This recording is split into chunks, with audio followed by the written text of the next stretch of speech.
Voilà, donc bonjour à tous. Merci aux internes qui sont encore présents pour cette troisième soirée des débouchés de la biologie médicale. Ce soir, une présentation par Monsieur Michel Tricotti, qui est, si je ne me trompe pas, conseiller en radiotoxicologie. Alors, je vous laisse la parole pour vous présenter un petit peu et puis expliquer un petit peu le cœur de votre métier. Alors, bonsoir à tous. Je suis Michel Tricotti, donc je suis pharmacien et biologiste. J'ai fait mes études à Montpellier et mon internat à Montpellier aussi. J'ai créé un laboratoire dans les Alpes de Provence que j'ai exploité pendant 17 ans. Et puis après, j'ai fermé le laboratoire pour intégrer le commissariat à l'énergie atomique comme biologiste du laboratoire de biologie médicale sur lequel je suis toujours en poste et j'ai aussi une fonction annexe de conseiller en radiotoxicologie. Donc, ce que je me propose de vous présenter ce soir, c'est à la fois, première présentation, je vais vous montrer, je vais vous parler de ce qu'est le CEA, qui était depuis 1945 le commissariat à l'énergie atomique et depuis quelques années le commissariat à l'énergie atomique et aux énergies alternatives. Je vais vous en parler parce qu'on n'a pas conscience de toutes les actions et toutes les fonctions du CEA. Et pour expliquer pourquoi au CEA, il y a des laboratoires qui surveillent les salariés du CEA. Donc, je vais vous faire d'abord cette présentation, qui a une vingtaine de slides, et après, je vous parlerai plus particulièrement de quelle est la fonction et quel est le rôle et les différentes fonctions d'un biologiste au CEA.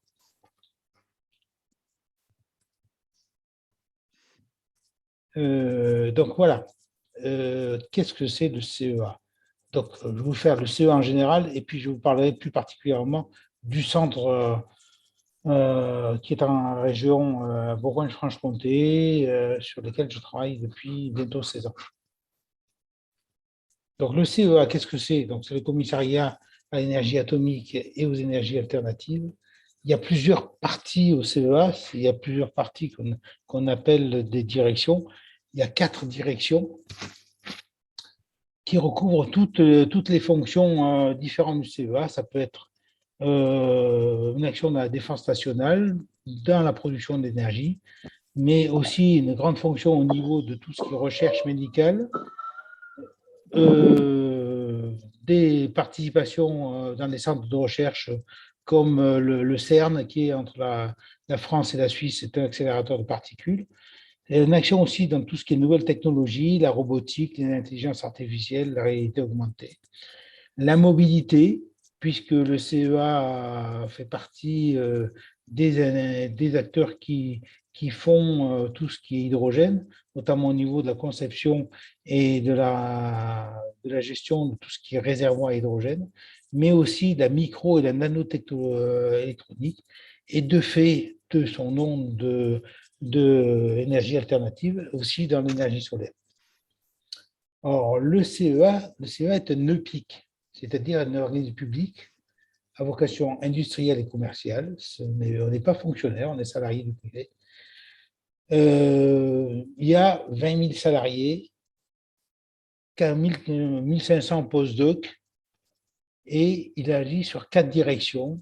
La direction des énergies pour les énergies nucléaires et renouvelables, la défense et la sécurité, qui est la direction des applications militaires, la recherche fondamentale, qui est à la fois sur l'astrophysique, mais aussi sur le médical, et la recherche technologique.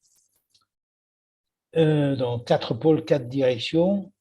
Il y a 9 centres, mais en réalité, il y en avait 10, il y en a 2 qui ont été regroupés. Il y a donc 9 centres maintenant. Il y a, dans la région parisienne, il y a le centre Paris-Saclay qui regroupe le centre de Saclay sur le plateau de Saclay et Fontenay-aux-Roses, le centre de Bruyères-le-Châtel. En Touraine, donc vous avez ici, c'est le centre du Ripoll.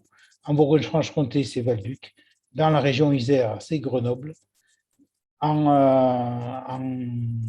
Aquitaine, on a à la fois, entre Bordeaux et Arcachon, le centre du CESTA. Et dans la région de Rocamadour, c'est Gramat. Et dans la région sud, on a à la fois le centre de Marcoule et le centre de Cadarache. Pour ce qui est des différentes directions, vous avez la direction fondamentale, c'est surtout Paris-Saclay. Pour la recherche technologique, c'est le centre de Grenoble. Pour la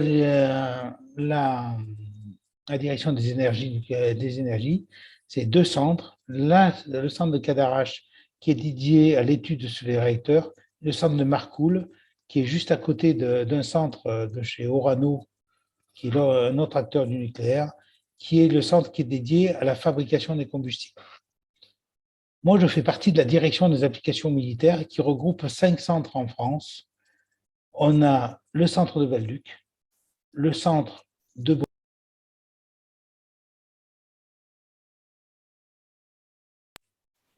Vous m'entendez là? Oui, oui, c'est bon. Ouais. C'est bon, c'est bon. Le centre du RIPO qui est en Touraine et le centre du CESTA et de Gramma qui est dans la région de Grande-Aquitaine. Donc, je fais partie de la direction des applications militaires.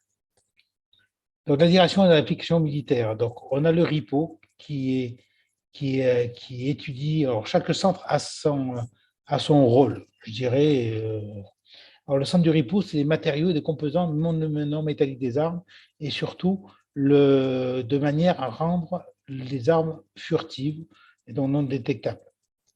Le centre de Gramma, c'est sur la vulnérabilité. C'est un centre de technonique. C'est un ancien centre qui appartenait à la Direction générale de l'armement. Le centre de Bruyères-le-Châtel, qui est le centre historique de la Direction des applications militaires. C'est là où les ingénieurs font la conception et la garantie des charges nucléaires, la lutte contre la prolifération et le terrorisme, l'ingénierie nucléaire, le centre d'alerte des tsunamis et le très grand centre de calcul, parce que vous le savez, vous avez peut-être entendu parler, la France, depuis 1996, a arrêté ses essais nucléaires, et donc les armes nucléaires sont faites par simulation, c'est-à-dire par calcul. Donc il y a un ordinateur qui fait partie des 10 ordinateurs mondiaux, et dans les 3 premiers européens, c'est un ordinateur qui fait, on en est en ce moment à 10 millions de milliards d'opérations par seconde. Donc là, c'est le centre historique, c'est le centre d'ingénierie, c'est là où on réfléchit pour fabriquer les armes. Et si on le fait par simulation, il faut quand même faire des tests pour regarder si les formules sont bonnes. Et c'est fait au niveau du CESTA, où il y a ce qu'on appelle le laser mégajoule. On va tirer sur une cible qui fait moins de millimètres de diamètre avec, à terme, 26 lignes laser. Et Valduc, où il y a une exploitation qu'on appelle l'exploitation épure, qui est une installation de radiographie éclair. C'est-à-dire qu'on a des accélérateurs de particules qui vont taper sur une cible pour émettre un faisceau de rayons X et prendre une photo de l'expérience que l'on fait. Valduc, c'est là le centre opérationnel où on va fabriquer, maintenir et démanteler les parties nucléaires de l'arme. Il y a aussi une antenne à Cadarache, qui est le centre de la direction des énergies, mais qui est, puisque la direction des applications militaires, ils font les outils de la dissuasion, mais ils gèrent les chaufferies et les cœurs nucléaires pour la propulsion navale, que ce soit à la fois le Charles de Gaulle ou les sous-marins, que ce soit le sous-marin d'attaque ou le sous-marin lanceur d'engins, et l'antenne qui fait la conception, la maintenance de ces cœurs nucléaires, c'est à Cadarache. Or, Valduc, je vous présente rapidement le centre sur lequel je travaille, 770 hectares, 130 bâtiments, voilà, avec 15 bâtiments à caractère technique, c'est ce qu'on appelle les ITIS, les ICPE. 1200 000 salariés, il y en a un peu plus maintenant, 1200. CEA et entre 650 et 1000 salariés d'autres entreprises et entreprises extérieures qui fabriquent les bâtiments ou les entretiens. Il y a des thésards aussi et des stagiaires, des alternants. les activités de Valduc. Alors, la fabrication des éléments nucléaires des têtes, que ce soit les têtes aéroportées ou les têtes, je dirais, navales. Ça, vous voyez, ben ça, c'est du plutonium. Voilà, le plutonium est un métal, on dirait de l'acier. Le plutonium ou l'uranium ont cette tête-là. Valduc est un centre de métallurgie. Une des grandes différences par rapport à un pavé d'acier, c'est qu'il est pyrophorique. C'est-à-dire que si vous le mettez à l'air libre, il va prendre feu. Donc, on a fabriqué des éléments nouvelles. On fabrique aussi des objets expérimentaux, soit ce qu'on va tester dans les purs, mais aussi ce que je parlais des micro-cibles. Ce sont des sortes de petits ballons de tritium. Voilà, vous avez l'exemple. Vous voyez la micro-cible qui est insérée dans ce dispositif et vous voyez la taille qu'il y a par rapport à la tête d'une allumette. Exploitation de tout ce qui est les installations et de fabrication et d'expérience. Vous voyez, Épure, quand je vous dis que c'est un accélérateur de particules, c'est un accélérateur linéaire, il fait 150 mètres de long. On va accélérer un faisceau d'électrons avec une batterie d'aimants qui vont accélérer. Vous savez, il y a tous les éléments verts, là, ce sont des aimants. Et d'un bout à l'autre, sur les 150 mètres, il y a une dérive dans les trois directions de l'espace de moins de 2 millimètres.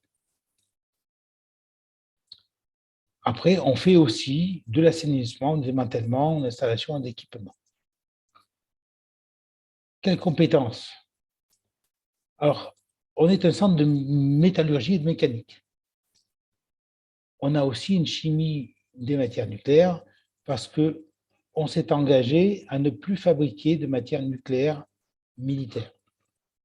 Donc, on a une comptabilité au milligramme de la matière nucléaire. Cette matière nucléaire, de par son état radioactif, il se dégrade.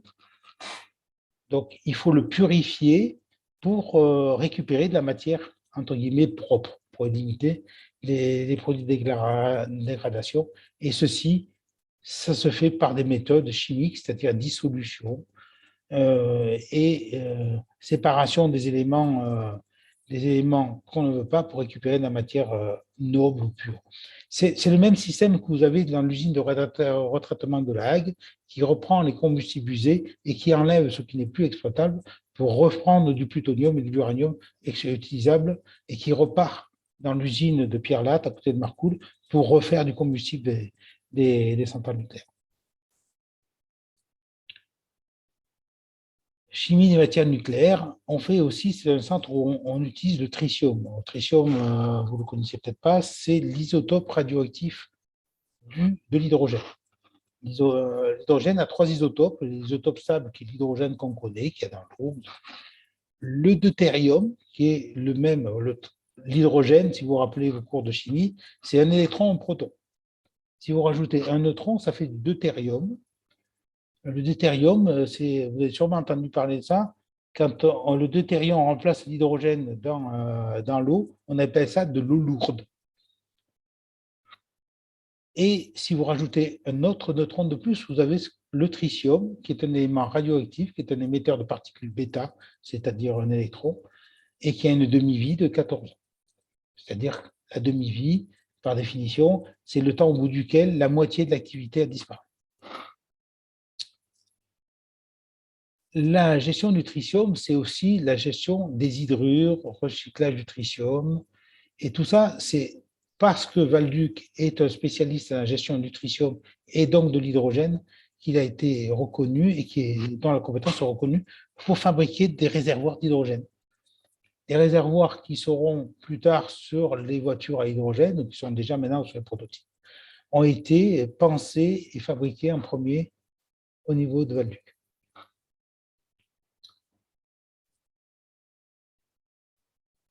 Donc, conduite d'échantillons purs, ça je vous l'ai déjà dit, c'est pas, je vais pas. Et puis, comme tout centre qui a cette cette surface et ce nombre de bâtiments, eh ben, c'est infrastructure, c'est-à-dire qu'il faut faire des routes, les maintenir, il faut construire des bâtiments, il faut les chauffer, et puis aussi une station d'épuration dans laquelle on fait. Valduc, c'est une petite ville de 2000 habitants et qui vit en autarcie. Elle a son arrivée d'eau, on traite les eaux, on le chauffe, on fait des bâtiments, on contrôle les routes. Et puis, on fait de la sûreté des sécurités. On ne travaille pas, on dit qu'on ne fabrique pas du chocolat, donc c'est des trucs qui sont, je dirais, un peu dangereux. Donc, on fait de la sûreté nucléaire, mais aussi, on a des pompiers sur place.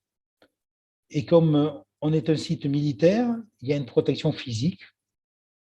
Et évidemment, comme partout, là maintenant, nous encore plus, parce que une grande partie de ce que l'on gère, c'est classifié, ce qu'on appelait avant secret défense, maintenant c'est ce qu'on appelle très secret. Donc il y a tout un niveau de cybersécurité qui existe maintenant au niveau des laboratoires ou des hôpitaux, mais nous, c'est un cran supérieur. C'est pour exemple, quand vous travaillez à Valduc, vous n'avez pas votre téléphone portable. Donc, vous êtes à l'ancienne avec un téléphone fixe, on arrive à vous joindre comme ça. L'insertion et l'adaptation locale, donc il y a il y a, comme toutes les industries, Céveso ou autres, une insertion dans l'environnement naturel humain avec une commission locale d'information, un apport social. On a des thésards, on a des postdocs. Chaque année, moi, j'ai 1 à 2 alternants pour former des techniciens de laboratoire médical, en sachant que je les forme à une chose qu'on n'apprend pas à l'école, c'est-à-dire la radiotoxicologie. Il y a beaucoup de partenariats avec les écoles de la région, à l'ENSAM de Cluny, à l'ESIREM, à l'UTB, à l'UTT.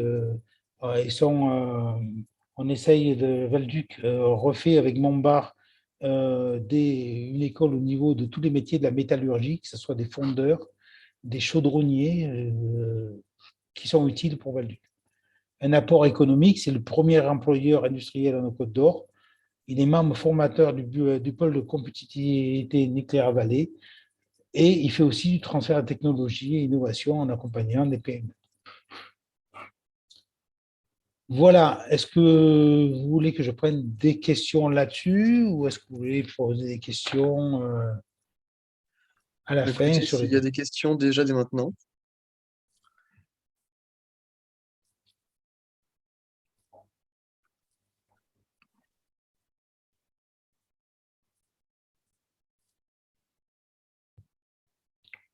Je suppose qu'il n'y a pas de questions. Pour l'instant, ça a l'air d'aller. Si vous voulez continuer, si vous avez autre chose à nous présenter. Ben, je vais vous parler de ce que je fais tous les jours. Alors, être biologiste médical au CEA. Alors, en avant-propos, pourquoi il y a des biologistes au CEA? Ben, vous savez que quand j'avais mon laboratoire de biologie médicale, je faisais de la médecine du travail parce que j'avais une usine qui était classée Céveso 2 à côté, qui faisait des solvants chlorés. Donc, les salariés, le, le directeur de l'usine, quelle qu'elle soit, a la responsabilité de la santé de ses salariés. Donc, il met en place une médecine du travail, que ça peut être une médecine avec un centre interentreprise ou une médecine de travail propre à l'entreprise. Et il est tenu de surveiller les risques et les nuisances entraînées par l'activité de l'usine. C'est pour ça que tout salarié qui arrive sur un centre CEA, il a ce qu'on appelle une FPN, une fiche personnelle de nuisance. Et selon les choses auxquelles il est exposé, il aura plus ou moins de surveillance médicale et donc plus ou moins d'examens de biologie médicale qui seront faits à des périodicités en fonction de son niveau d'exposition. Le CEA, il a opté pour une surveillance interne, c'est-à-dire qu'il y a un service de santé au travail Maintenant, ça s'appelle un SPST, c'est-à-dire un service de prévention et de santé au travail, avec des médecins qui sont formés à la radiotoxicologie, à l'effet des rayonnements ionisants, et des infirmières qui ont aussi un diplôme spécial qui s'appelle le diplôme universitaire d'infirmière en santé au travail. Et il y a des laboratoires de biologie médicale, puisqu'on est considéré, on est des LBM comme un laboratoire hospitalier ou un laboratoire privé, mais qui ont une spécialité, c'est la surveillance des nuisances qui sont générées par le CEA, c'est-à-dire la radiotoxicologie. Après, là, je vais commencer, je vais vous expliquer plus. Donc ça, je reprends ce qu'il y a. Donc, il y a il y a 10 centres en France. Je dis Fontenay et Saclay, voilà. Par contre, il n'y a que 5 laboratoires. Il y a donc un laboratoire pour la direction de la recherche fondamentale qui est sur le plateau, c'est Paris-Saclay. Pour la DRT, il y a le centre de Grenoble, qui est le centre de la DRT, qui est spécialiste en nanomatériaux, avec un laboratoire qui est sur le site de Grenoble, qui est spécialisé justement dans la recherche des nanomatériaux. La direction des énergies, il y a 2 laboratoires, le laboratoire de Cadarache et le laboratoire de Marcoule, et à Val-Duc.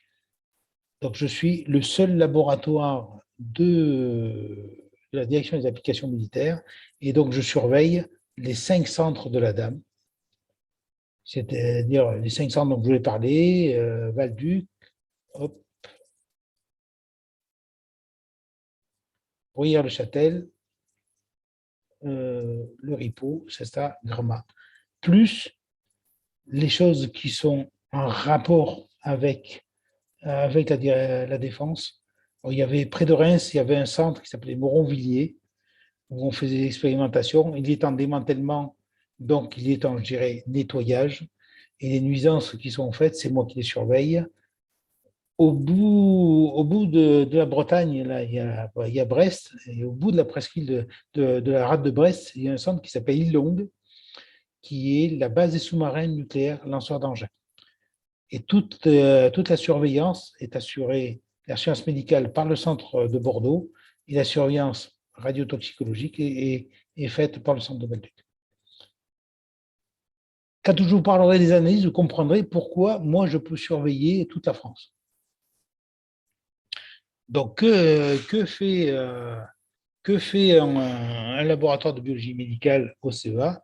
Donc, il assure la mise en place des techniques biologiques permettant la surveillance des salariés de l'entreprise. Il est délégataire de responsabilité de la direction du centre pour cette surveillance. Il établit cette surveillance optimale en collaboration avec le service de santé au travail. Il est correspondant auprès des autorités de tutelle, c'est-à-dire le ministère du Travail, de la Santé, l'IRSN et l'ASN. C'est-à-dire l'IRSN, si vous ne connaissez pas l'acronyme, c'est l'Institut de recherche de sûreté nucléaire, et l'ASN, l'Autorité de sûreté nucléaire. Et nous, on est en plus, comme on est militaire, on a la chance d'avoir quelqu'un en plus, qui est l'ASND, c'est-à-dire l'Autorité de sûreté nucléaire pour les activités de défense. Et tout ça, on est le correspondant pour la surveillance des salariés soumis au rayonnement ionisant. Le dernier article, c'est l'article, l'arrêté du 26 juin 2019 qui décrit tout ça. Qu'est-ce que je fais? Je suis un laboratoire de biologie médicale. Donc, je fais de l'hématocytologie, je fais de la biologie générale et spécialisée. Personnellement, je ne fais pas d'hémostase. Il y a des laboratoires, 5 laboratoires qui font de l'hémostase. Rarement de la microbiologie, j'en ai fait un peu pendant la pandémie, mais c'était surtout de la sérologie. Et je fais de l'immunosérologie essentiellement pour la recherche de l'immunisation pour l'hépatite B, pour mon personnel et pour ce qu'on appelle les FLS, c'est-à-dire la formation locale de sécurité, qui sont à la fois gardes, pompiers, secouristes, et donc qui peuvent être soumis à l'accident d'exposition au sang. Notre patientèle est captive, c'est de la médecine du travail. On a une activité de routine, mais aussi d'urgence. Bon, quand vous prenez un centre comme Paris-Saclay, il est quasiment maintenant aux portes de Paris. Les urgences, ça peut être sorti rapidement. Moi, Valduc, elle est à 46 minutes en voiture de Dijon et 25 minutes en hélicoptère. Donc, quand il y a des urgences, eh bien, je suis en première ligne. On a des équipements performants. Le CEA vous accorde des appareils qui sont de bons appareils. Et comme tout laboratoire de biologie médicale, je suis accrédité. Je suis accrédité aussi sur la 15189. Aussi, je vais prendre la modification de la 15189. Mais moi, j'ai un petit avantage sur le laboratoire de biologie médicale, c'est que je suis accrédité aussi sur la norme des laboratoires d'étalonnage et d'essai qui est 17025 et la 15189 version 2022, il ressemble beaucoup. Donc, j'ai ce petit avantage sur vous. Donc, j'ai des analyses de biologie médicale. Je ne fais pas de la biologie comme un hospitalier. Je fais quelques paramètres de biochimie. Je fais des testages de ferritine, des PSA. Voilà, je fais de la biologie de base. Je ne vais pas faire je fais des VS, je fais des CRP. Voilà, je sais pas. Mais par contre, je fais des analyses liées à l'activité propre aux sciences. Pour ça, c'est pour en général. Donc, la recherche de stupéfiants. Alors, pourquoi on fait la recherche de stupéfiants? C'est qu'on a des gens sur le centre mais il y en a certains qui ont un port d'armes.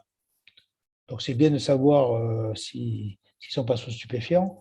Et surtout, on a des gens qui travaillent ce qu'on appelle en boîte à gants, c'est-à-dire des enceintes fermées dans lesquelles on manipule de la matière nucléaire. Et donc, c'est des postes à responsabilité. Et il faut être sûr, au niveau responsabilité du travail, savoir s'ils ne sont pas sous stupéfiants.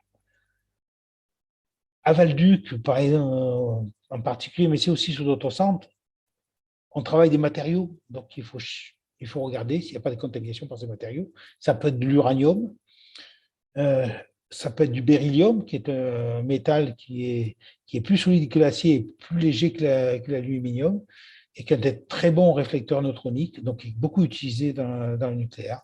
C'est le plomb, à la fois pour les peintures, mais maintenant pour le métal lui-même. Ça peut être le nickel, le cadmium. Maintenant, j'ai des problématiques sur le lithium, je m'en expliquerai. Les nanomatériaux, ça c'est surtout pour Grenoble, voilà, dans l'électronique. Hein, il a mis au point des techniques en spectro de masse pour la surveillance des nanomatériaux. On a une activité de R&D. L'activité de R&D, c'est le développement des méthodes. La radiotoxicologie, je ne vous l'apprendrai pas, ce n'est pas enseigné à la fac. Les techniques de radiotoxicologie, ce sont les biologistes du CEA et de la COGEMA à l'époque, qui s'appelle Orano, c'est pas Areva aussi, qui ont fait ces techniques et qui continuent à les faire évoluer et à les mettre de plus en plus performantes. Donc la R&D, c'est justement de fabriquer ces techniques, de les mettre en place, de les valider, de les accréditer. L'accréditation, je suis à 90% avec des dossiers de portée B. C'est-à-dire, ce n'est pas valider un automate de biochimie ou des maths, c'est faire tout, c'est-à-dire la robustesse des réactifs, c'est-à-dire le périmètre de validité, voilà. C'est des dossiers de validation de méthode et pas de vérification de méthode. Ça peut être l'activité de R&D, c'est lié à l'activité de recherche du CEA, mais c'est aussi dans le cadre de contrats industriels, parce que le CEA, il a des contrats avec l'Andra, ça fait partie aussi du nucléaire, mais moi, je fais des analyses beryllium pour la faculté de Paris. Tous ceux qui ont accès au beryllium se font surveiller. Ça peut être c'est des techniques éprouvées, ça peut être de la chromato, de la spectro de masse, c'est des techniques qui peuvent être très poussées. Alors, quel est mon rôle vraiment? Le rôle du biologiste, c'est pas que moi. On recherche l'éventuelle contamination des salariés par des radionucléides qui peuvent être naturels ou artificiels. Je vous ai parlé d'uranium. L'uranium est un élément naturel. On en trouve dans tous les sols. Vous en buvez chaque fois que vous buvez de l'eau pétillante. Donc, vous en avez au niveau de vos selles. Le tout de mon rôle, c'est de savoir si c'est ce que je retrouve dans la selle, parce que vous avez de l'uranium dans les selles de façon naturelle, savoir si l'uranium que je trouve, c'est de l'uranium naturel, donc c'est dû à l'alimentation, ou si c'est un uranium d'une isotopie qui est différente, donc c'est une contamination professionnelle et dont on doit le traiter. Ça, c'est notre cœur de métier. Ce sont les techniques qui ont été développées par les biologistes du nucléaire, je vous l'ai déjà dit. Il y a une formation théorique aux techniques de radiotoxicologie qui est assurée par un organisme qui est lié au CIUA, qui s'appelle l'Institut national des sciences et techniques nucléaires, qui est l'INSTN, qui est sur le plateau de Saclay. Ça, c'est la formation technique. La formation pratique, ça se fait, je vous l'envoie, j'ai fait l'internat comme vous, ça se fait à la paillasse. Formation technique interne à chaque LBM. C'est pour ça que je tiens à avoir des alternants techniciens de biologie médicale, parce que c'est comme ça que je trouve des techniciens pour travailler dans mon laboratoire et qui sachent déjà faire des techniques de radiotoxicologie. On a des équipements très spécifiques parce qu'on mesure de la radioactivité, tout simplement. L'accréditation en portée B sur une norme 15180 avec 17015 et des techniciens de laboratoire qui sont polyvalents. Alors, la radiotoxicologie, on en distingue deux types. Il y a la radiotoxicologie in vivo, c'est-à-dire qu'on va rechercher les rayonnements X et gamma qui signent une contamination interne. C'est ce qu'on appelle une anthroporadiométrie, c'est-à-dire que vous mettez la personne dans un détecteur et vous recherchez les rayonnements. En sachant que, je dis ça pour les gens qui sont phobiques de la radioactivité, tout un chacun est radioactif. Chaque personne émet entre 2500 et 3500 becquerels. Bon, le becquerel, c'est une désintegration par seconde. Voilà. Tout ça, pourquoi? Parce que, je ne vais pas vous l'apprendre, on a un tout petit peu de potassium dans le corps. Et le potassium a un isotope naturel qui est l'isotope 40 du potassium, qui émet à 1460 Kelvin. C'est-à-dire que tout le monde rayonne à un pic gamma à une énergie de 1460 Kelvin. C'est facile, quand je valide une anthroporadiométrie, si je vois le pic du potassium, c'est que la technique s'est bien passée et que le type ne s'est pas barré au milieu. Si elle n'y est pas, c'est qu'il y a eu un problème technique. Après, il y a la plupart, c'est ce qu'on appelle la technique in vitro, c'est la recherche à la présence de radionuclides dans les excréta. Les excréta, quand je parle d'excréta, c'est les selles, les urines. Il y a aussi le mucus nasal. Pourquoi? Parce que quand on travaille en boîte à gants, ce sont des enceintes qui sont sous dépression. Et s'il y a une rupture de confinement, on peut inhaler la poussière. C'est pour ça qu'on recherche ça sur des mouchages ou des prélèvements narinaires. Or, cette technique est spécifique du rayonnement. Ça peut être des rayonnements alpha, c'est-à-dire des grosses particules, des rayonnements bêta qui sont des électrons, ou des rayonnements électromagnétiques qui sont soit gamma, soit X, c'est-à-dire la première partie du spectre, c'est jusqu'à 300 keV, c'est du X, et après c'est des gamma. Ça peut être une mesure directe, c'est-à-dire qu'on a l'échantillon, on le met sous le détecteur et on voit s'il y a quelque chose. Ou alors, et c'est le gros de notre technique, c'est l'isolement chimique, puis mesure. Alors, la radiotoxicologie, ce n'est pas difficile, c'est comme la chimie ANA qu'on fait depuis la deuxième année. On fait mémuse avec des acides forts et des bases, on précipite, on redissout, voilà. Et après, on précipite tout ça et on met les 20% qui sont de la fin de la manip, c'est de la mesure physique. C'est-à-dire qu'on a un rayonnement, on va le transformer soit en photon, soit en courant électrique, qui va être spécifique de l'énergie et qu'on va quantifier en nombre de désintégrations, donc de coups.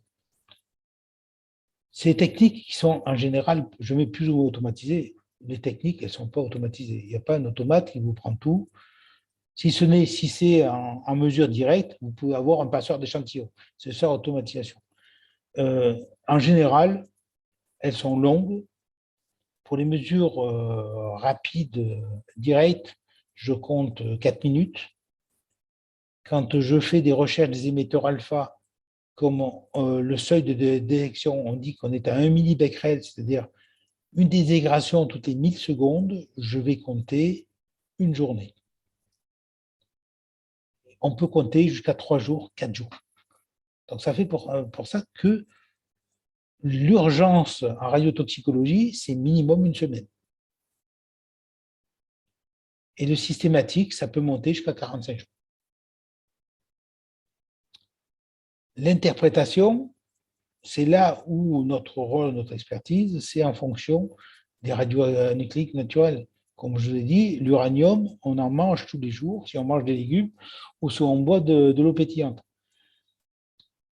Il faut savoir si ce qu'on a au niveau du tube digestif, c'est-à-dire dans les selles, c'est compatible avec de l'uranium naturel et avec une activité qui est compatible avec de l'alimentation normale.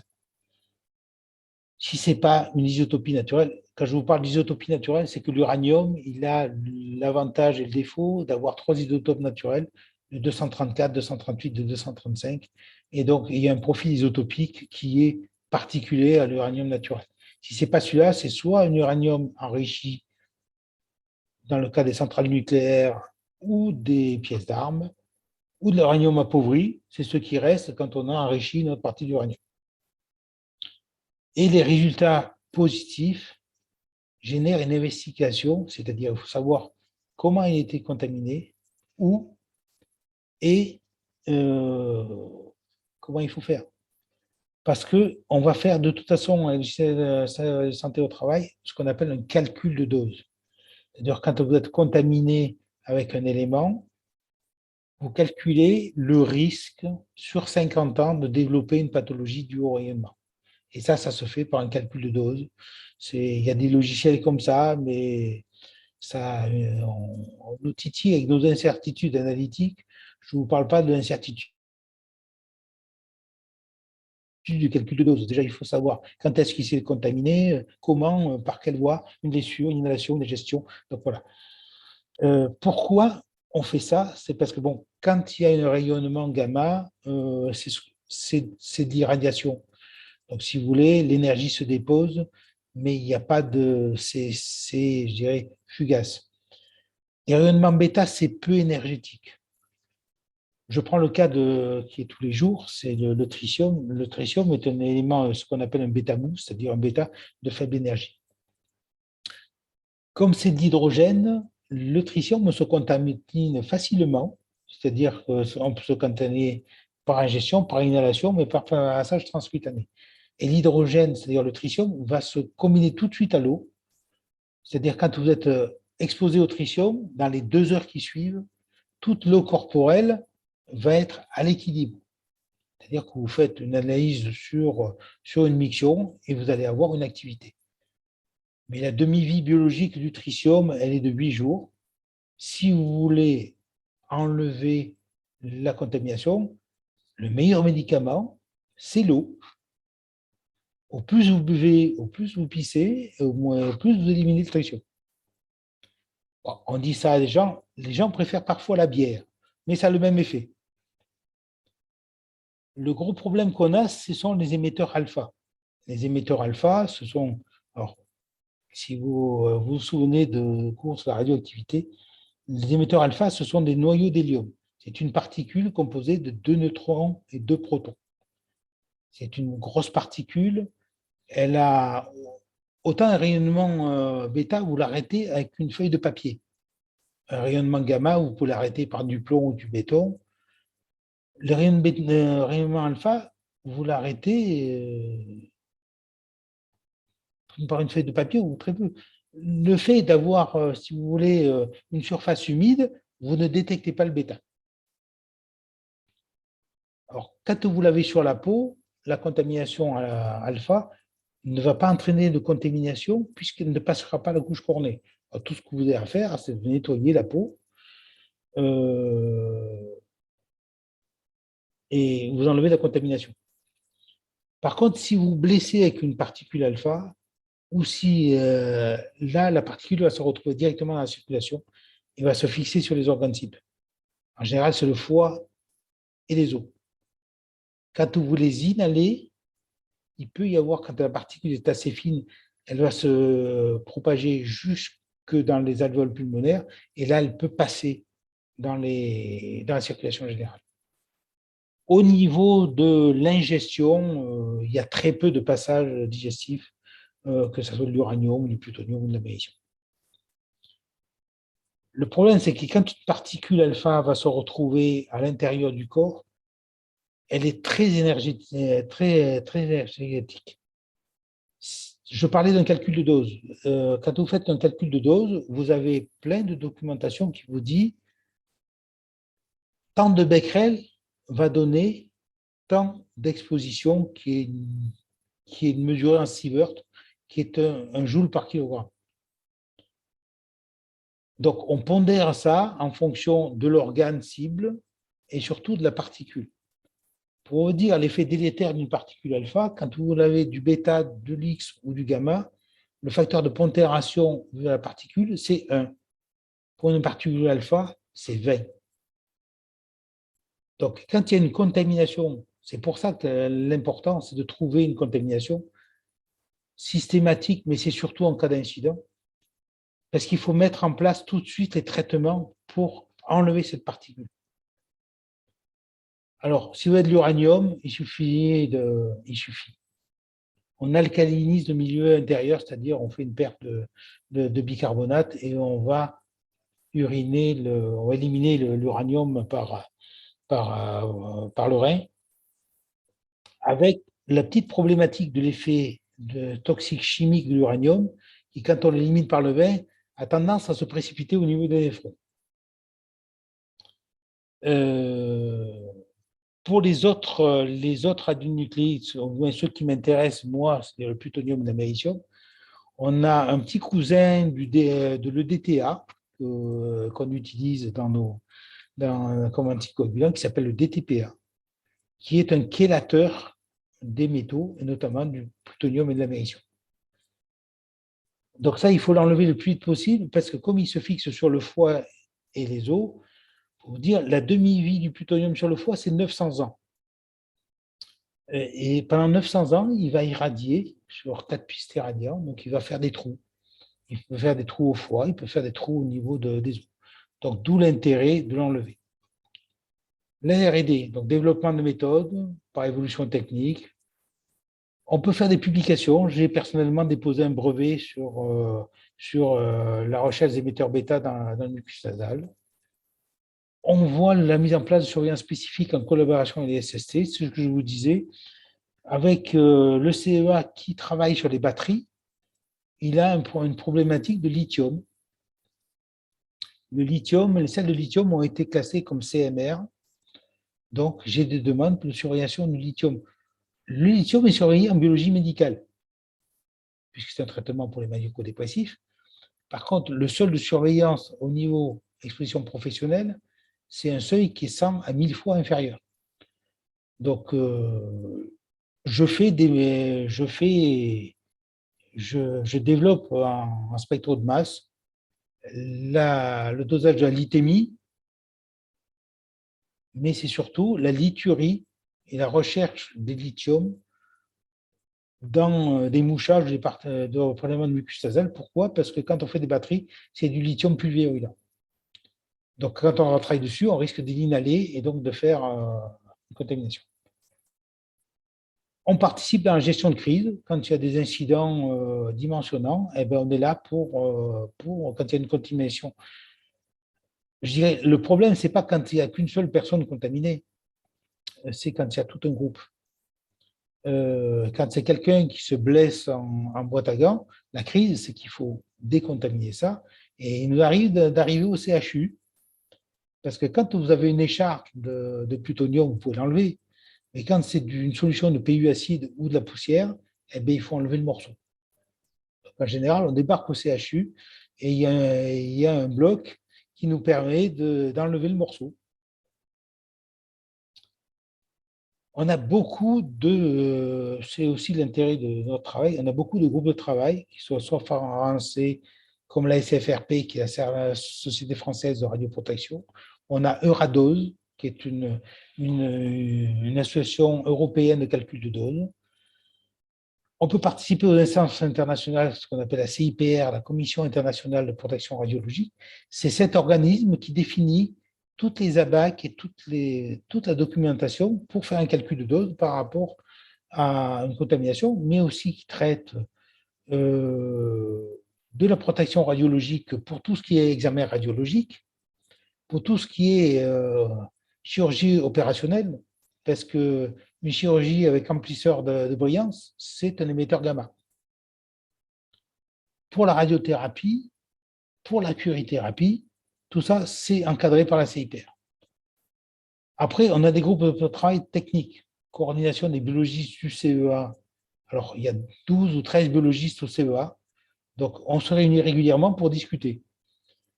Et plus souvent pour discuter technique.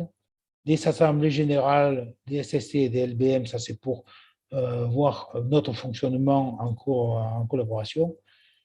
On a créé une association qui s'appelle l'ABNF, qui s'appelle l'Association des biologistes nucléaires français, dans laquelle on regroupe évidemment le CEA, évidemment Orano, mais aussi EDF, mais aussi l'IRSN. Et puis un qu'on oublie, c'est quelqu'un qui est au laboratoire à l'hôpital Percy à Clamart. C'est le SPRA, qui est le service de protection radiologique des armées. Tout ça, ça fait des petits biologistes dans leur coin. On a une trentaine de biologistes en France qui font de la radiotoxicologie.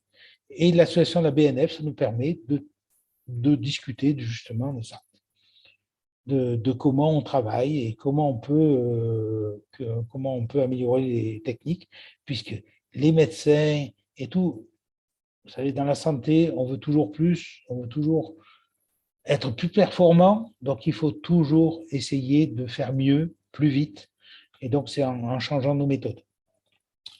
On participe au calcul de dose et aussi au traitement de décorporation, de criticité. Je suis personnellement pilote du GT criticité. Alors, qu'est-ce que c'est la criticité? C'est quand vous ne faites pas attention et vous mettez côte à côte ou pas loin une certaine quantité de matière nucléaire, surtout ce qu'on en parle, c'est au niveau de l'uranium et du plutonium. Et là, vous arrivez à la masse critique, c'est-à-dire que vous arrivez à un niveau où vous faites ce qu'on appelle une réaction en chaîne. Et là, vous êtes soumis certes à des rayonnements gamma, mais surtout à un flux neutronique. Et les neutrons, il n'y a rien qui les arrête. Tout ce que vous pouvez faire, c'est les ralentir. Et là, ça a des effets sur la santé qui sont particuliers. Je suppose que vous avez vu la série sur Netflix sur Tchernobyl. Quand vous voyez, je crois que c'est le deuxième ou le troisième épisode, quand vous voyez les effets sur les intervenants, c'est du gamma, mais c'est surtout les neutrons qui font ça. Donc la surveillance de la criticité, c'est particulier. Et donc on a un groupe de travail qui a été réactivé depuis 6 mois maintenant, et dont je suis le pilote. Autre chose qui est une particularité des biologistes du CEA et d'Orano, c'est ce qu'on appelle l'Association pour la promotion du contrôle de qualité en radiotoxicologie. Dans la biologie classique, on a pas mal de contrôle de qualité. On a X organismes de contrôle de qualité. Le COFRAC a même fait un document qui s'appelle le SHF19 qui les regroupe tous. Et si vous regardez dans ce document, il y a une association qui s'appelle PROCORAD. C'est l'association pour la promotion du contrôle de qualité en radiotoxicologie. C'est une association qui a été créée dans les années 85 par les biologistes du CEA et le biologiste de la COGEMA. Pourquoi? Parce que ce sont des biologistes, donc ils faisaient des techniques et ils voulaient savoir s'ils travaillaient pas trop mal. Eh bien, ils ont commencé par envoyer des échantillons. Je dis, ben, tiens, je t'envoie ça, dis-moi ce que tu trouves. Puis, il y a un Belge qui en a entendu parler. Ce Belge avait fait ses études en Angleterre. Et petit à petit, ça a grossi. Ça fait qu'en 85, ils ont créé cette association, loi 1901, qui s'appelle Procorad. Il est reconnu comme aussi par l'ANSM, le COFRAC et aussi la IEA, l'Agence internationale de l'énergie atomique. Actuellement, on regroupe 73 laboratoires et 26 pays différents. On fait entre 9 et 10 intercomparaisons par an, tous les ans. Et si vous voulez, le cycle, c'est les inscriptions sont d'octobre à décembre. On fabrique les échantillons, puisque c'est nous qui l'avons fait. Donc, chaque laboratoire qui organise, on fabrique les échantillons, donc on les valide. On envoie les échantillons aux 26 pays. Alors, dans les 26 pays, il y a je dirais les classiques de l'Europe. Il y a 4 laboratoires au Japon, il y en a 2 en Corée du Sud. Il y a l'Argentine, le Brésil, le Chili, l'Afrique du Sud. Des fois, l'AIEA nous fait des blagues, il nous sponsorise des pays. Il y a 4 ans, j'ai eu la Syrie. Donc, il a fallu trouver un transporteur qui envoie des échantillons en Syrie. Voilà. Et il l'a eu en moins d'une semaine. Donc, depuis 5 ans, 4 ans maintenant, je suis président de cette association. Donc, des échantillons, ils sont envoyés fin février. Il y a un site internet sur lequel les gens saisissent leurs résultats et on présente les résultats lors d'une réunion annuelle qui se fait soit en France, soit à l'étranger. Cette année, elle est à Fribourg en Suisse et c'est du 22 au 24 juin. Notre association est certifiée 9001 et je suis en démarche, nous sommes en démarche d'accréditation 17,43 €. Pour vous dire l'intérêt de Procorad, c'est que chaque année, vous pouvez discuter, bon, je ne vous dis pas que vous allez voir les 26 pays, mais vous rencontrez une soixantaine de participants. Bon, il faut se remettre à l'anglais, ça c'est sûr, que bon, parce que si on enlève les 2 Suisses, le Belge, les Français, bon, des fois ça fout le moral à zéro, parce que quand vous entendez le japonais ou le coréen qui parle mieux anglais que vous, voilà. Donc, on fait cette présentation chaque année. Je vous rassure, je fais des présentations en français. On a un organisme qui fait une traduction simultanée. Donc, chaque année, vous pouvez parler technique à des gens qui sont des biologistes comme vous ou des gens qui sont spécialisés en environnement et vous parlez de technique. Et puis, ça fait 4 jours de congrès chaque année. Alors, pour vous dire, moi, je suis à Procorad, donc c'est là depuis 16 ans. Bon, la France, c'est pas très sexy, mais j'ai fait Aix-la-Chapelle, Tolède, Madrid, Rome, Rhodes, Bucarest, Budapest. Cette année, c'est Fribourg. Oh, le moins sexy, c'était peut-être Londres, mais parce qu'on mange mal. Mais voilà, j'attends impatiemment que les Sud-Africains nous invitent. Mais bon, voilà. Ou pourquoi pas les Japonais. Et pour vous dire, comme on est reconnu par l'AIEA, cette année, l'AIEA nous demande de faire une intercomparaison spécifique pour 5 laboratoires. Ce sont les 5 laboratoires qui surveillent Fukushima. Donc, ils nous demandent les radionucléides spécifiques, c'est-à-dire ceux qui surveillent un accident de chaîne centrale, c'est le tritium et le strontium. Et on va les envoyer directement à ces 5 laboratoires-là. Et comme bizarrement, il y a un des 5 laboratoires qui s'est inscrit à Procorad cette année. Je ne sais pas pourquoi, mais bon. Si vous voulez en savoir plus sur Procorad, c'est le site procorad.org. Vous verrez notre organisation. Donc, c'est aussi un des avantages d'être biologiste au CEA. Après, biologiste dans une grande entreprise, eh bien, vous bénéficiez du travail d'une grande entreprise. Vous êtes salarié, donc vous n'avez pas le statut de TNS. Vous avez des aides pour les enfants, pour les vacances, pour tout. Vous faites partie du comité d'entreprise. Surtout, on ne vous empêchera pas de faire une formation. Au contraire, on vous y pousse. Vous pouvez aller faire des congrès où vous voulez, au moment de le justifier. J'ai des confrères quand même qui ont fait Los Alamos, qui ont fait Hawaï, bon, moi, je n'ai pas eu ça, malheureusement. Mais bon, voilà, voilà ce qu'est un biologiste au CEA. Eh bien, Après, merci beaucoup, Monsieur Tricotti. On va passer potentiellement un petit temps de questions. Je sais déjà qu'il y en a une dans le chat que je vais vous lire. Première question, la formation parcours, votre formation parcours en tant qu'interne, comment vous vous êtes spécialisé? Qu'est-ce que vous avez fait comme stage?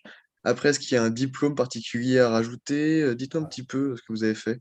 alors, il y avait un diplôme avant qui était fait par Saclay, qui n'existe plus, qui était le DEC de radiobiologie, qui n'existe plus. Alors moi, quand je suis arrivé en septembre 2007, trivialement, je me suis trouvé un peu en slip parce que je connaissais rien à la radiotoxicologie.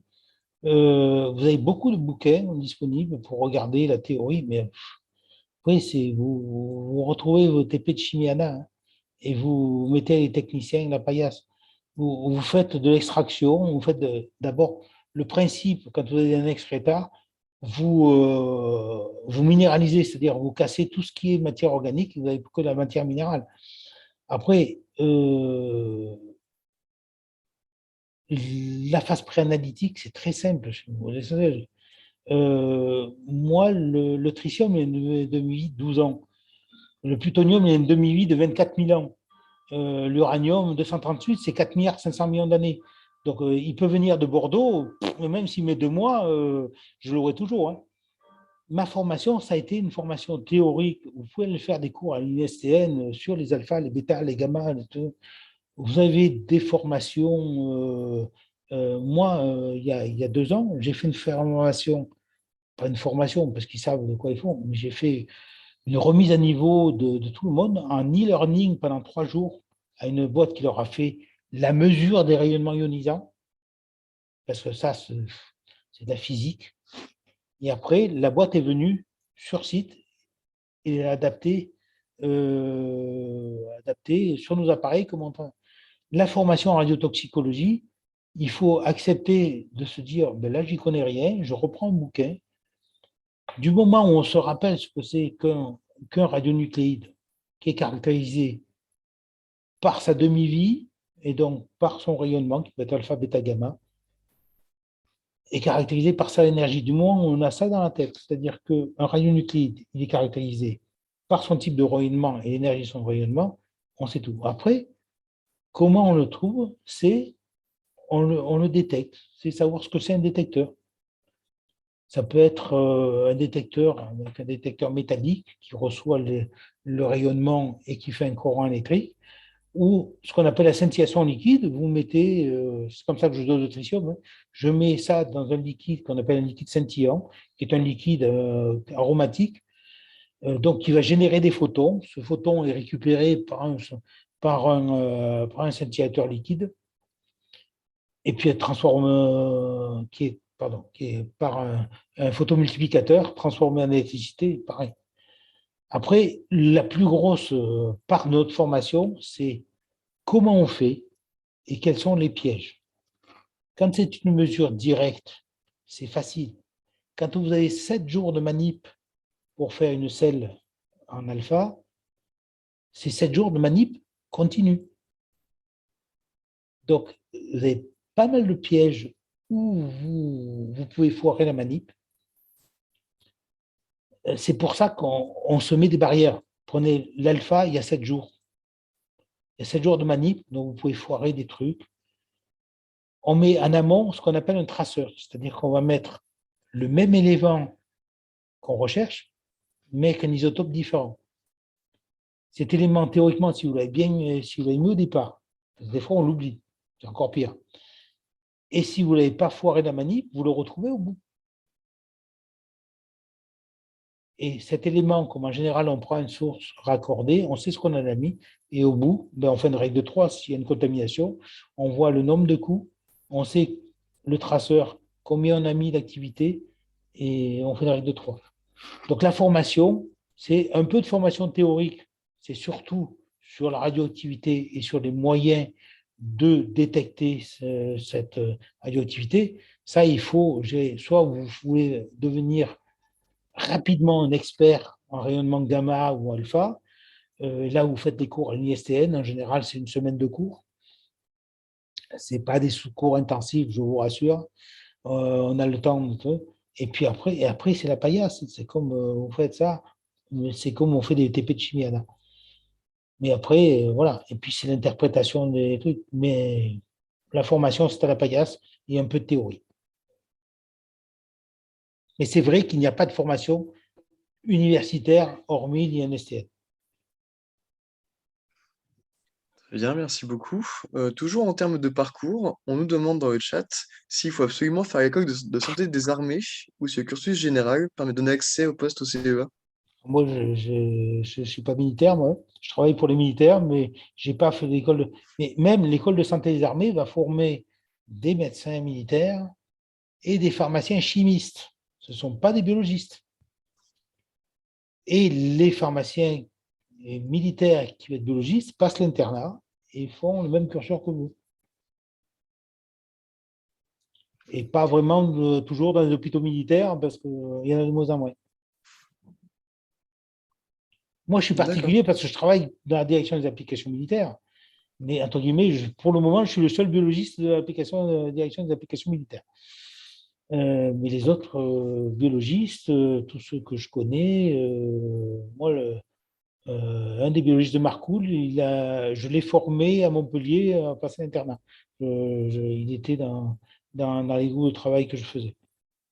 Il a fait pareil que moi, 17 ans de laboratoire. Son laboratoire a été racheté par un groupement, qui a été racheté par un groupement, qui a été racheté par un groupement. Il dit c'est bon, ça va, je m'en vais.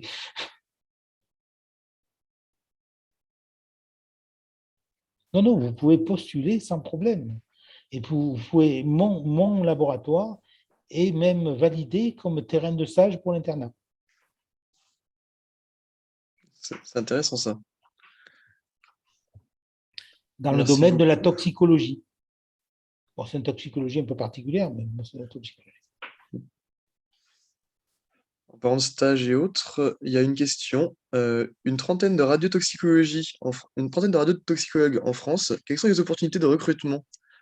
Est-ce que vraiment vous avez vraiment des postes à pourvoir dans ce domaine? Ben, on est comme dans les laboratoires privés, là, on est dans le papy boom. Là. Donc, il y a des postes, il y a des postes à pourvoir. Ben, il y en a deux à Valduc, il y en a un à Marcoule, il y en a peut-être un à Saclay, il y en a un à Cadarache. Donc, rien que sur le CA, il y en a 5 ou 6. Du coup, moi j'ai une question, c'est est-ce que il vous est déjà arrivé d'accueillir des internes? Est-ce que vous avez des Non, pour le stages, moment, des agréments de stage? mon poste est agréé, mais pour le moment, je n'ai pas été choisi. D'accord. Donc là, normalement, j'ai invité les internes de la région Bourgogne-Franche-Comté à venir visiter le laboratoire, qui est un laboratoire un peu particulier quand même, parce que nos automates, même si, alors j'ai une pièce qui va pas les surprendre beaucoup, parce que j'ai un Sysmex, j'ai un Vitros, donc ça ils connaissent. J'ai un Vidastroa, donc ils connaissent. C'est pas des super chaînes parce que je, pour moi, donc c'est différent d'un laboratoire à l'autre. Il y a vraiment encore deux grands laboratoires qui font de la radiotox, c'est Marcoule et Valduc. Les autres, c'est des laboratoires de biologie médicale où ils font un peu plus de trucs à côté. Mais si vous voulez faire de la radiotox, il y a deux grands laboratoires. Et là, vous avez des automates que vous ne connaissez pas. Des automates. Je parle des automates, ce sont des compteurs, parce que la seule automatisation, c'est le passeur. C'est tout. D'accord. Donc vous êtes tout à fait ouvert à recevoir des internes, vous saurez Ils les accueillir seront, ils si. seront les bienvenus. D'accord, super. Sachant que la radiotoxicologie, vis-à-vis de l'accréditation, c'est considéré comme de la biochimie.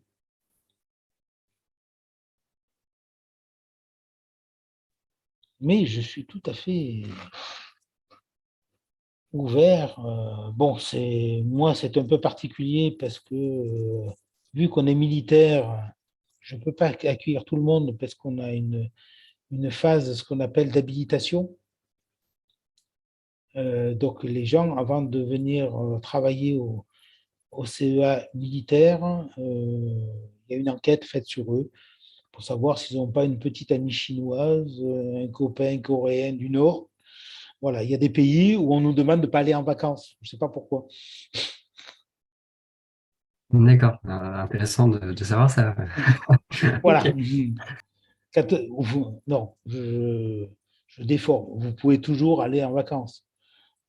Simplement, vous avez un débriefing avant, un débriefing après.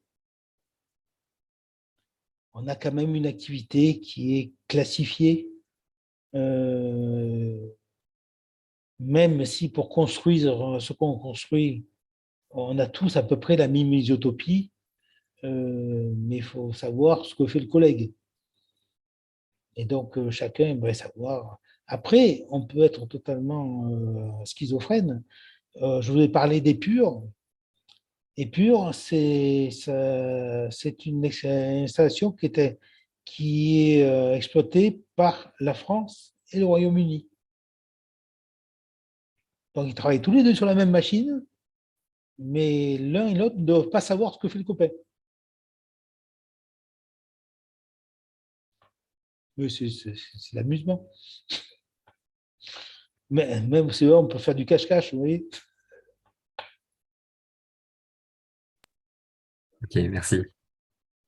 J'ai une petite question à mon tour, d'un point de vue beaucoup plus pratique. En biologie de routine, on va dire, qu'est-ce qu'on surveille dans une entreprise comme ça, avec la radiotoxicité, tout ça? Point de vue hémato, point de vue biochimique, qu'est-ce qu'on surveille? C'est un bilan de médecine du travail.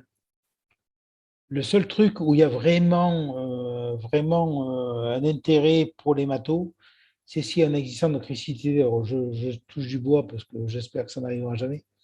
Mais là, on nous demande de faire des numérations parce que quand on est à un certain niveau d'irradiation par des neutrons, il y a une lymphopénie. Donc, c'est la surveillance du pronostic s'il y a une lymphopénie. Après, si on a des problèmes,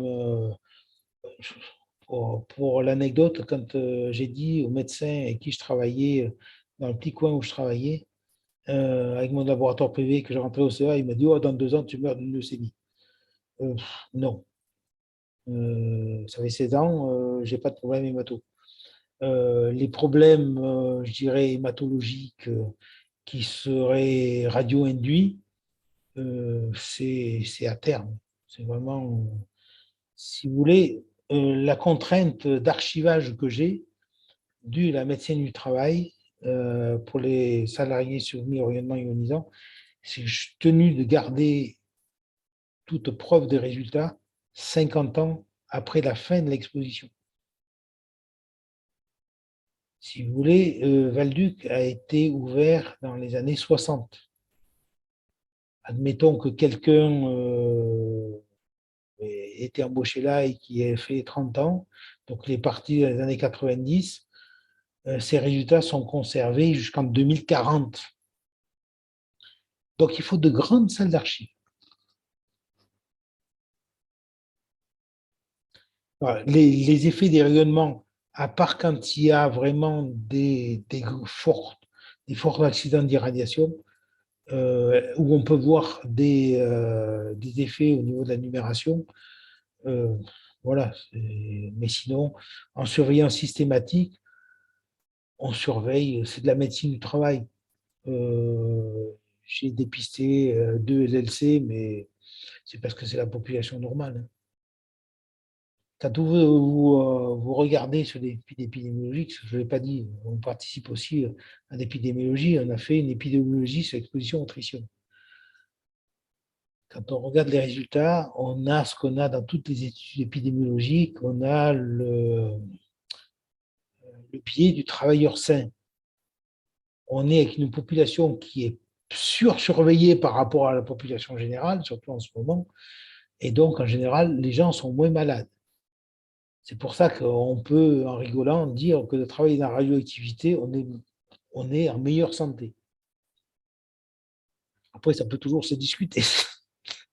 Mais si vous prenez dans les années 20 ou 30, la pleine période de Marie Curie, il y avait de l'eau qu'on disait bénéfique avec du radium. Bon, on est vite revenu là-dessus. Mais bon, voilà. Mais il m'est arrivé dans un vide-grenier à Issurtille, à côté de trouver une fontaine au radium. C'est-à-dire, c'est magnifique, c'est un petit appareil avec du radium dedans. Et donc, vous le mettez, c'est comme les fontaines zen que vous voyez là, mais vous le mettez dans le nuage, c'est fluorescent. Mais ça irradie un peu quand même. Et du coup, vous parlez de la surveillance en fait comment dire, des employés, de tout ce petit monde qui travaille sur des matériaux nucléaires, sur des réacteurs, etc. Est-ce que vous-même, vous avez une surveillance, hein? Et Ah dans ces oui, cas-là, moi, je porte un dosimètre comme tous les radiologues, ok, et moi, je fais des surveillances. Bon, moi, dans le laboratoire de biologie médicale, la plus grosse activité que vous avez, hors incident, hein, je parle, c'est les traceurs que vous mettez, et c'est de 20 millibecquerels. Donc, on a une surveillance. Je fais une surveillance d'anthroporadiométrie tous les ans. Si vraiment il m'est arrivé d'aider le laboratoire de Marcoule sur un incident qu'il y avait eu dans l'usine de fabrication des combustibles nucléaires, là, il y a eu d'activités. Bon, moi, personnellement, je n'ai pas été surveillé, mais la technicienne qui a techniqué les échantillons, il a fait une surveillance. d'accord. Après, la surveillance, c'est propre à chaque centre. Je voulais parler surtout de la surveillance de mon centre, mais vous pouvez avoir des surveillances qui sont, prenez que ce soit du technicium, le technicium, il y a quelques jours de demi-vie. L'iode 131 qui est utilisé pour le traitement de la thyroïde, ça a 8 jours de demi-vie. Donc, on dit qu'au bout de 5 périodes, on est arrivé au niveau de la radioactivité naturelle. Donc, Fukushima, l'iode, au bout de 40 jours, il n'y en a plus, hein. Donc, il reste de tritium qui s'évacue encore un peu de la centrale et surtout ce qu'on appelle des produits de fission, c'est-à-dire ce qui sort du réacteur autre que le plutonium et l'uranium, qui est le strontium ou le césium. Prenez l'accident nucléaire que tout le monde connaît, c'est Tchernobyl. Tchernobyl, le gros truc, c'est le césium-137. Et le problème du césium-137, c'est qu'il a une demi-vie de 30 ans. Mais on vit le césium-137, hein. Ils ont fait une étude sur la faune qu'il y a dans Tchernobyl. Les, les sangliers se portent très bien. Et ils mangent des végétaux qui sont bourrés de césium. Une autre anecdote, mon confrère de Saclay a vu quelqu'un qui, en anthroporadiométrie, trouve du césium. C'est un émetteur gamma, donc il trouve. Ah bon, vous avez fait quoi? Rien, je fais partie du service technique, je vois rien, un truc comme ça. Mais le mec était un accro de la confiture de groseille. Donc il mangeait de la confiture de groseille tous les jours. Le problème, c'est que pour faire de la confiture de groseille en hiver, eh ben, il achetait ses groseilles de chez Picard. Les groseilles de chez Picard viennent de Suède, qui est un pays qui est chargé en césium-35, simplement par l'activité volcanique. Donc tous les matins, il mangeait une cuillère de césium-137. Il y a des choses plus comiques, entre guillemets. Quelqu'un pareil des services techniques où on trouve un pic d'iode 131. Moi, sur mon centre, il n'y en a pas d'iode. Mais sa femme a été traitée par l'iode 131. Donc, contamination par la salive et la sueur. Là, c'était la femme. Des fois, c'est la maîtresse. C'est plus embêtant.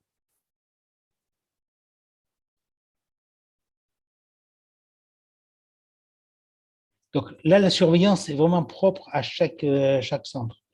Moi, c'est surtout uranium, plutonium, américium, tritium. Il y a certains centres où il y avait des réacteurs qui faisaient des radioéléments médicaux comme le technetium ou l'iode. ce sont des éléments qui ont des demi-vies courtes. Donc, on a des techniques qui sont rapides, parce que sinon, si vous mettez une semaine à faire une technique pour un élément qui a quelques heures de demi-vie, bon, euh, ça sera toujours nickel, vous n'en trouverez pas. Ça, c'est comme en microbiologie, si vous ne cherchez pas ce que vous allez chercher, vous ne le trouverez pas. Et surtout, si vous ne mettez pas les moyens. Moi, j'ai des demi-vies longues. 24 000 ans, ça, je vais le trouver. Euh, des radioéléments médicaux qui ont des vies courtes, il faut avoir des techniques directes et rapides.